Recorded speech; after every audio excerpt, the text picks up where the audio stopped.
Now just see here, an electron revolving around an atom can produce electricity. A single electron which is revolving around the atom can produce electricity. How is it able to produce electricity? You all know electric current I is equal to Q by T, and Q is equal to Ne, which is called as quantization of charge. And for single electron which is revolving around the hydrogen atom, N equal to 1, Q equal to E. And what is time here? Time is taken as time taken for one single revolution. Time taken for one single revolution, which is taken as capital T. You all know angular velocity omega is equal to 2 pi by T here. Okay? This implies that T is equal to 2 pi by omega. Understand? Can I write T as 2 pi by omega?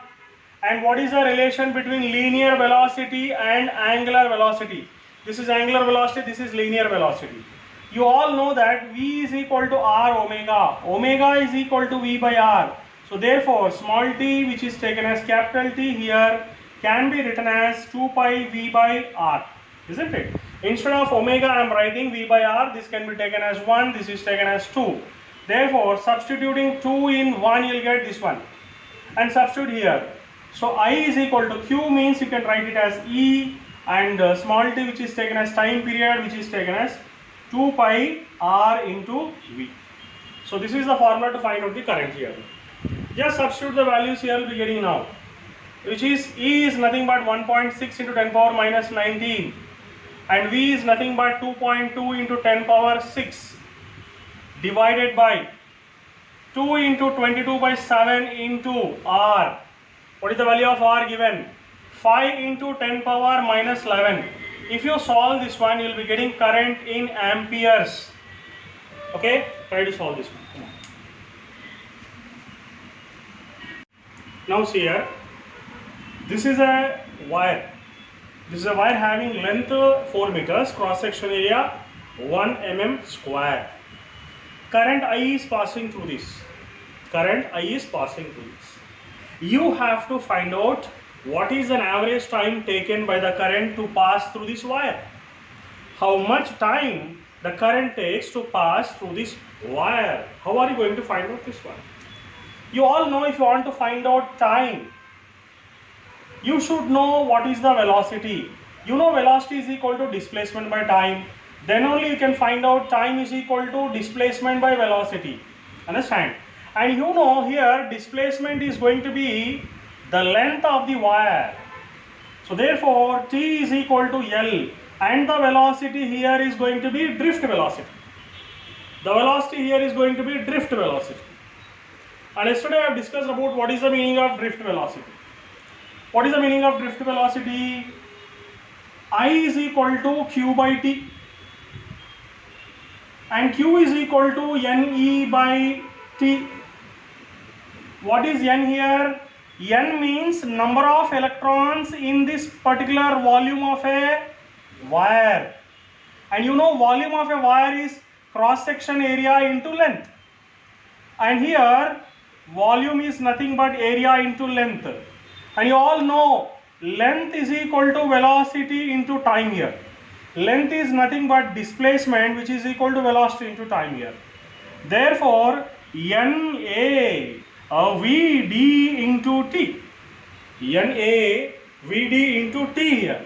So the value of N is this much. I'll write the value of N here. So NA Vd into T into E by T. So therefore I is equal to NEA Vd. And you want to find out Vd now. So Vd is equal to I by NEA. So once you get the value of Vd, can't you find out time here? Time is equal to length by Vd. You can find out Vd also like this, time also like this. Is it okay? Clear? Come on.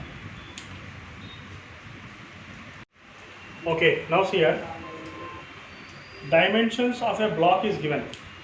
5 into 5 into 10. What is the meaning of this 5 into 5 into 10 and length is going to be 10 centimeters, breadth is 5 centimeters, height is also 5 centimeters. That means cross section area of this block is just like a square having same sides, isn't it? Calculate the resistance between two square ends. How are you going to find out? the resistance across the two square ends means this is a one square end, this is the another square end, both the ends are square shaped. So first you'll write now R is equal to rho L by A. R is equal to rho L by A. Okay. So between two square ends means this is going to be the length, isn't it? So resistance will become rho, and what is the length here? 10. And cross section area is how much? Breadth into height is the cross section area, so 5 into 5, isn't it? So this is 5 ones, 5 twos. So resistance is equal to 2 by 5 rho ohms. Okay, 2 by 5 rho ohms. Next, second part is asking us to find out the resistance across the two opposite rectangular ends on it. So if I take this here, this is one rectangular end, this is another rectangular end. Between these two rectangular ends also you can find out the resistance. Previously I have found the resistance across these two ends. Now you have to find out the resistance across these two ends. So if this is the two ends here, what is the length we should discuss here now? R is equal to rho L by A. This is the second problem. Rho is rho only. And what is the length here? Length is equal to 5 centimeters. Because this end and the other end of this is, okay, so length will become 5 centimeters divided by area of cross section. Area of cross section means this is the area of cross section for the second case. Length and breadth, that is 5 into 10. 5 ones cancel. So resistance is equal to rho by 10 ohms. That's it. Okay. Okay. So this is a rod of length L1. Now final length of the rod after heating to temperature T2, we don't know. Understand? Let us see this problem. There is a rod of length L1, temperature T1. After heating to the temperature T2, length of the rod has been increased.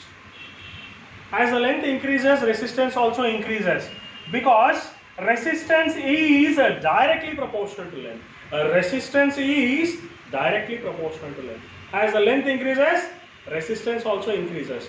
Why? Because when you heat a conductor, what happens? Population of electrons will increase. When you heat any body, any material, any metal, number of electrons will increase. Population will increase. When population increases, what happens? Traffic jam takes place. Traffic jam takes place. Therefore, resistance is directly proportional to length here. You all know alpha is equal to L2 minus L1 by L1 into delta T. Here, alpha will become, as resistance is directly proportional to length, R2 minus R1 by R1 into delta T. Our aim is to find out temperature. He is asking us to find out the temperature rise. Temperature rise is equal to R2 minus R1 by R1 into alpha. And what he is telling here, resistance increases by 10%, means previously resistance is R. Now resistance increases by 10% of the previous resistance. Resistance plus 10% of the previous resistance. That means R2 is equal to R plus 10 by 100 times of R. So R2 is equal to 100 is LCM, means it is 110 R. Therefore R2 is equal to 1.1 R it will become, isn't it? So now delta T is equal to R2 is 1.1 R minus R by R, because R1 is R, R2 is 1.1 R. So this is R, and alpha is how much? Alpha is given to us. How much it was in alpha here? It is alpha, this one. So alpha is 3.92 into 10 power minus 3. So delta T is equal, if you subtract this one, is going to become 0.1 into R by R into 3.92 into 10 power minus 3. So RR gets cancelled. Therefore delta T will become 0.1 by 3.92 into 10 power minus 3. Okay, degree, sorry, this is Kelvin, no? So it is given in Kelvin, so answer will become in Kelvin, you will get the answer. Okay.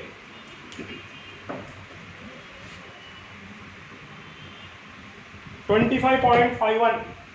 Answer you have to get 25.51 is the answer. Okay, come on.